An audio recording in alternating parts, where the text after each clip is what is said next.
নমস্কাৰ। কামৰূপ ডিষ্ট্ৰিক্টৰ আণ্ডাৰত 55টা গাঁও প্ৰধান বা গাঁওবুঢ়াৰ ভেকেঞ্চি ওলাইছে।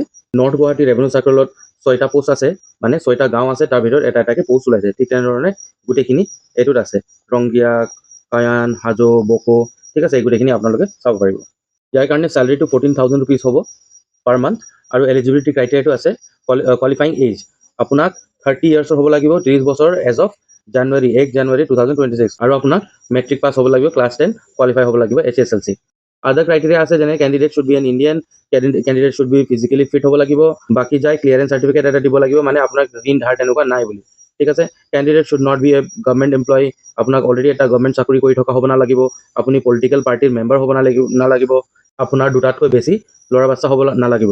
এপ্লাই কৰিবৰ কাৰণে আপোনাক পাৰ্ট 9 অফ আছাম গেজেট, এইটো এটা ষ্টেণ্ডাৰ্ড ফৰ্ম আছে, সেইটো ফিল কৰিব লাগিব, আৰু আপোনাক land revenue branch of the integrated district commissioner office, Kamrup Amingaon, first ফ্ল'ৰত 20 আগষ্টৰ আগে তাত জমা দি আহিব লাগিব।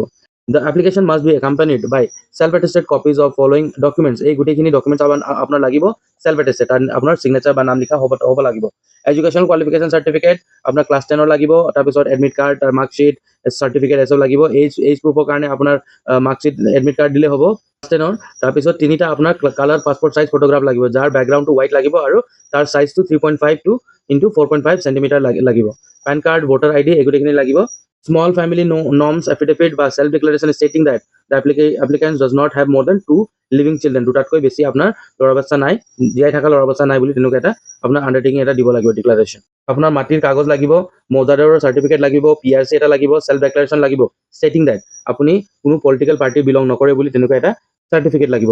তাৰপাছত বাকী যায় ক্লিয়াৰেন্স চাৰ্টিফিকেট, এইটো যেনেকৈ মই ক'লো আপোনাৰ ঋণ ধাৰ একো নাই বুলি, এইটো বাকী যায় ক্লিয়াৰেন্স চাৰ্টিফিকেটটো আপুনি পাব পাৰিব আছাম সেৱা সেতু পৰ্টেলৰ পৰা। আপুনি তাৰপিছত কাষ্ট চাৰ্টিফিকেট যদি আপোনাৰ আছে।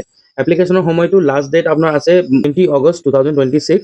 ডিউৰিং অফিচ আৱাৰত আপোনাক গৈ কিনে আপোনাৰ গোটেইখিনি ডকুমেণ্টছটো পাৰ্ট 9 আছাম গেজেট ফৰ্ম, এইটো ষ্টেণ্ডাৰ্ড এটা ফৰ্মটো, এইটো ফুলি ফিল কৰি কিনে আপোনাক এই অফিচত গৈ কিনে জমা দি আহিব লাগিব। আপোনাক ইণ্টাৰভিউৰ কাৰণে যি 1-on-1 ইণ্টাৰভিউ হ'ব, সেইটোৰ কাৰণে আপোনাক মৌজাদাৰৰ অফিচ বা ডিষ্ট্ৰিক্ট কমিশনাৰ বা SD অফিচত গৈ কিনে আপুনি গম পাব পাৰিব, বা www.kamrup.assam.gov.in এইটো ৱেবছাইটত আপুনি তাৰ জানকাৰীটো ল'বলৈ পাৰিব। মনত হ'ব, ইণ্টাৰভিউৰ দিনাখন আপুনি গোটেইখিনি নিজৰ চাৰ্টিফিকেটটো অৰিজিনেল কপি লৈ যাব, আৰু ফটোকপিও লৈ যাব এটা নিজৰ সেল্ফ এটেষ্টেড থকাটো।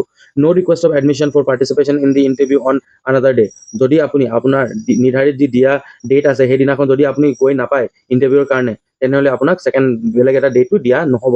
সেইকাৰণে আপোনাৰ যি ডেটটো দিয়া আছে সেইটো ডেটে আপোনাক তাত পাব লাগিব ইণ্টাৰভিউৰ কাৰণে। Eligible candidates scoring highest marks in the viva voce interview will be selected for the post of Gaon Pradhan for the concerned village. যদি আপোনাৰ মাৰ্কটো হাইয়েষ্ট থাকে, গোটেই সকলোতকৈ হাইয়েষ্ট থাকে ভাইভা ভোজত, তেতিয়া আপোনাক চিলেকশ্যনটো হ'ব। All appointment will be made after police verification. আপোনাৰ যদি চিলেকশ্যনটো হৈ যায়, তেতিয়া তাৰ ফাইনেল ষ্টেজটো থাকিব আপোনাৰ পুলিচ ভেৰিফিকেশ্যন, তাৰপিছতে আপোনাৰ ক্লিয়াৰেন্স পালে তাৰপিছতে আপোনাৰ নিযুক্তিটো হ'ব। আই হোপ ভিডিঅ'টো আপোনাৰ কাৰণে হেল্পফুল আছিলে। আপোনাৰ মনত কিবা এটা প্ৰশ্ন থাকিলে আপুনি কমেণ্টত জনাবলৈ পাৰিব। এনেধৰণৰ আপডেটছ টাইমলি পাই থাকিবলৈ কাৰণে চেনেলটো ছাবস্ক্ৰাইব কৰিবলৈ নাপাহৰিব। থেংক ইউ ফৰ ৱাচিং। জয় আই অসম।